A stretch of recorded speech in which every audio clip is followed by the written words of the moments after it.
Conor McGregor went into business for himself by calling out Justin Gaethje in the wake of the highlights win over Dustin Poirier at UFC 291. UFC President Dana White told reporters on Tuesday that Michael Chandler is, definitely, McGregor's next opponent. He likes to fuck with everybody, White added. You know what I mean. Especially his opponent, or possible opponents.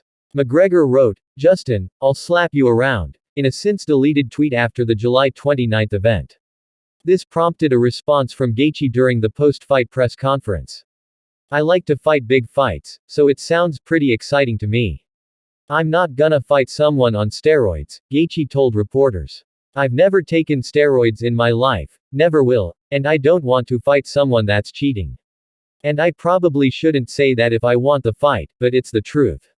McGregor has never tested positive for steroids during his professional fighting career, but a picture he posted on social media in 2022 led to baseless speculation he might have been using illegal performance-enhancing substances.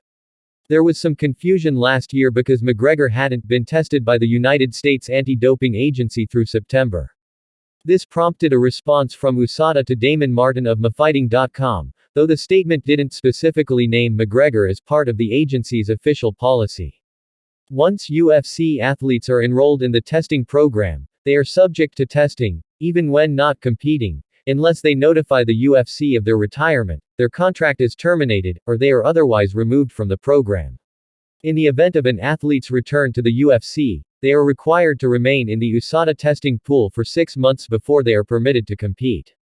Similar to World Anti-Doping Agency rules, the UFC may grant an exemption to the 6-month written notice rule in exceptional circumstances or where the strict application of that rule would be manifestly unfair to the athlete, but in both cases under the UFC rules, the athlete must provide at least 2 negative samples before returning to competition.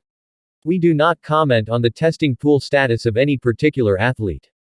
McGregor had been out of action since July 2021 when he suffered a broken tibia in his bout against Poirier at UFC 264. White confirmed in October 2022 the Notorious would need to undergo 6 months of drug testing and provide at least 2 negative tests before he could fight again.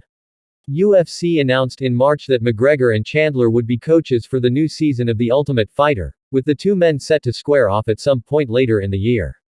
A date for the bout has yet to be officially announced, though White has said it may not happen in 2023.